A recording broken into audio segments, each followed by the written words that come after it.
আসসালামু আলাইকুম রহমতুল্লাহ।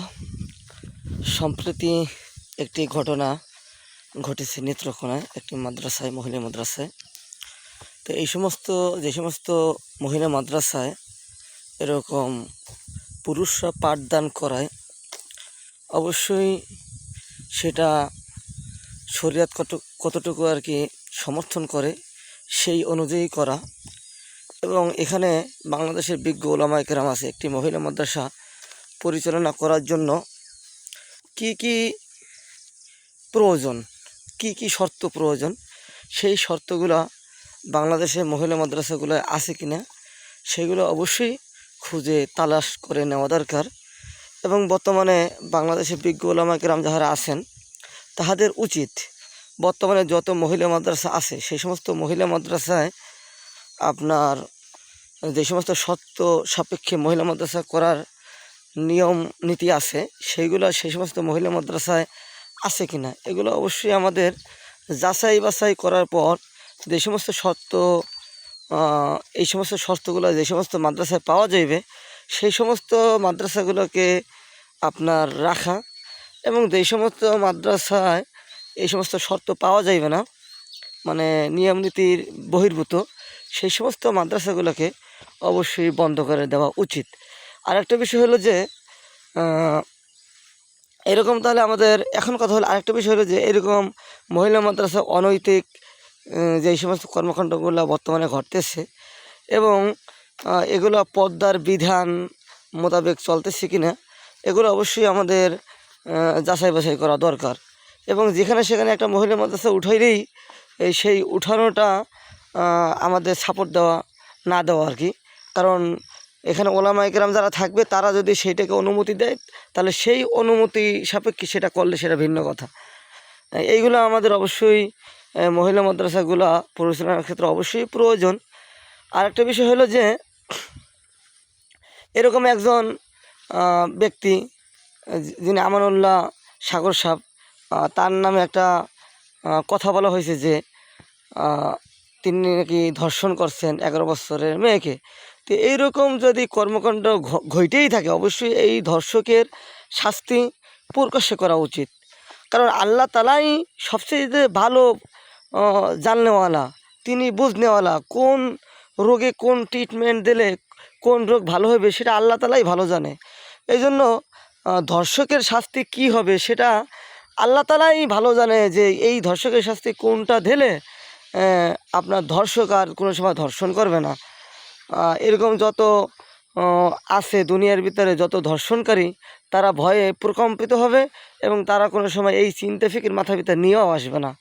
এই জন্য আমরা আল্লাহ পাক রব্বুল আলামিন যেই সমস্ত ধর্ষণকারীর শাস্তি যেই সমস্ত জিনিসগুলো বলছে সেইগুলোই আমাদের সমাজে প্রতিষ্ঠা যদি করা যায় তাহলেই কিন্তু এই আপনার ধর্ষণ বন্ধ হবে। নতুবা একজন মানুষকে 100 জনে ধর্ষণ করবে, ঠিক আছে, আর একজনে 5-7 জন 8 জন 10 জন 20 জন 50 জনের সাথে পরকীয়া করবে, কিন্তু ধর্ষণ কখনো বন্ধ হবে না।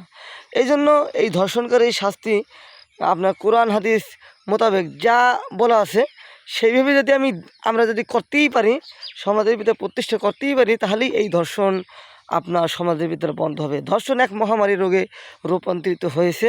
প্রতিটি ঘরে ঘরে এখন এই জিনা ব্যবস্থায় লিপ্ত প্রায় 90%, বিবাহ করা হোক অথবা অবিবাহিত হোক, সে প্রত্যেকটি ঘরে ঘরে এরকম 90% আপনার জিনা ব্যবস্থায় লিপ্ত, ঠিক আছে।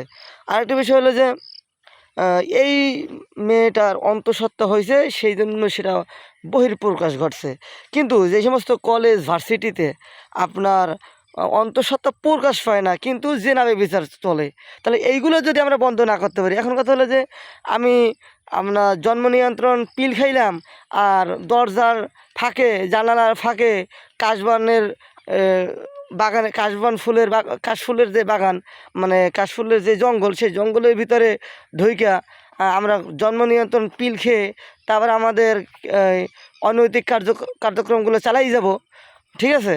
এগুলোর কোনো বহির্প্রকাশ ঘটবে না, কারণ আগে থেকে সে ওইরকম সেফটি ইউজ করছে।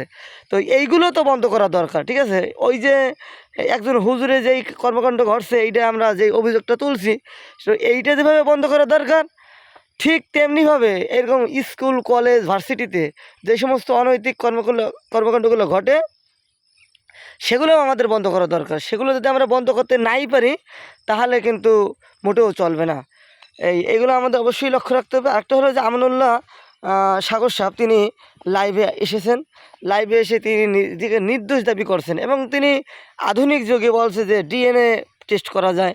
তা ডিএনএ টেস্টের মাধ্যমে যদি উপযুক্ত মানে কে ধর্ষণকারী সেটা যদি আপনার কি করা যায়, যাচাই বাছাই করা যায়, তাহলে আমরা কেন যাচাই বাছাই যদি করা যায় তাহলে আমরা কেন একটা মানুষকে যাচাই বাছাই ছাড়া এরকম অভিযুক্ত করলাম?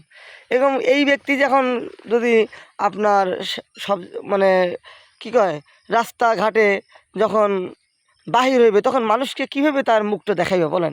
এরকম একজন ব্যক্তিকে হ্যায় প্রতিপন্ন করা, গোটা বাংলাদেশের মানুষ যাকে চিনত না তিনি এখন যেখানেই যাইবে তার মুখটা চেনা পরিচিত এবং তিনি নিজেকে লুকাই যে রাখবে সেরকম কোনো পরিস্থিতিও নাই। এরকম একজন মুসলমানের ইজ্জতকে যে এরকম নষ্ট করা, যারা আমরা ইসলামী দলের প্রতিনিধি আছে তারাও আমরা এই কার্যক্রমগুলো চালাইতেছি কোনো যাচাই বাছাই করা যাচ্ছে না। অথচ আল্লাহ পাক রব্বুল আলামিন আমরা যদি সূরা নূরের আপনার 1 থেকে 10 নম্বর আয়াত পর্যন্ত আমরা একটুখানি পাঠ করি, সেখানে তাফসিরের ভিতর বা একবার খোলাসা একবার আয়াতের ভিতর বলা আছে যে ধর্ষণকারীর মানে ধর্ষণ যদি করা হয় অথবা যেই অনৈতিক কার্যক্রমগুলো যেগুলো করা হয় সেগুলো হলে একবারে নিজ চক্ষে দেখতে হইবে যে আসলে তারা এই কার্যক্রমটা করছে কিনা। মানে একটা সুরমাদানির ভিতরে আপনার সুরমাদানির যে ইটা থাকে ওইটা ভিতরে ঢুকাইলে যেইভাবে থাকে তো সেইভাবে আর কি যদি দেখা যায় তখনই আমরা বলতে পারবো যে ইনি ধর্ষণকারী। কিন্তু আমরা এইভাবে আমরা নিজেরা দেখি নাই, কিন্তু একটা ব্যক্তিকে এরকম ধর্ষণকারী বানাই দিলাম। এরকম 4 জন ব্যক্তি দেখতে হবে, একজন ব্যক্তি দেখলেও হইবে না।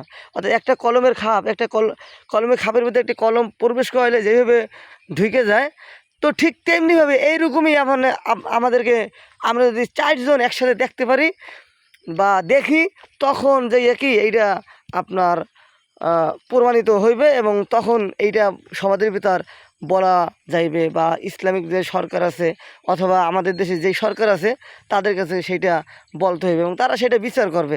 কিন্তু আমরা এটা দেখলামও না, কিন্তু আমরা একটা মানুষকে হ্যায় প্রতিপন্ন করলাম। এই জন্য আমানুল্লাহ সাগর সাহেব তিনি বলছেন যে ডিএনএ টেস্ট করতে এবং তিনি মেয়ের যে নানা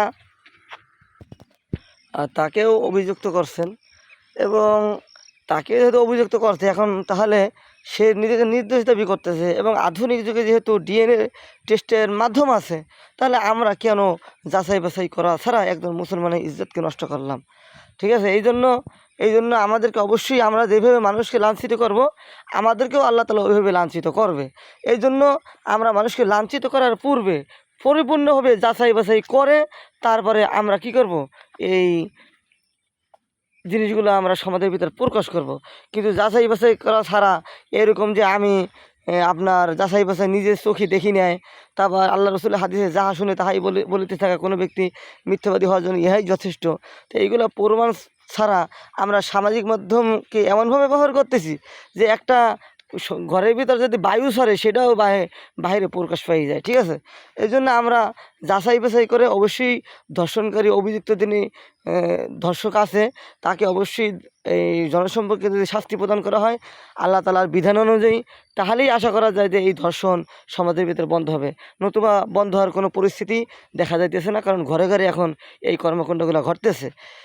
এই জন্য আমরা আরেকটা বিষয় হলো যে আমরা যদি কোরআনের বিধান অনুযায়ী চলতাম, আমরা নিজেদেরকে ইসলামী দলের প্রতিনিধি মনে করি বা আমরা নিজেদেরকে একদম ভালো যোগ্য লোক মনে করি, তাহলে যোগ্য লোক মনে করার পর আমরা যে এই যেরকম মানে দেখা ছাড়া প্রমাণ ছাড়া এরকম যে আমরা বহিঃপ্রকাশ ঘটাইলাম সমাজের ভিতর, একজন ব্যক্তি নিজেকে নির্দোষ দাবি করতেছে আর সেটা যদি নির্দোষী হয় তাহলে কী হবে? তাহলে 100 কিন্তু বেতের আঘাত কোরআনের দৃষ্টিতে দেওয়ার কথা বলা হয়েছে এবং এই ব্যক্তি কোনোদিন সাক্ষী গ্রহণযোগ্য নয়। ঠিক আছে, তাহলে আমরা এই যদি নিজেদেরকে ইসলামিক দলের প্রতিনিধিই মনে করি, নিজেকে যোগ্য আলেমই মনে করি, তারপর মনে করার পর কেন আমরা এরকম কোরআন হাদিসের বহির্ভূত কাজ করি?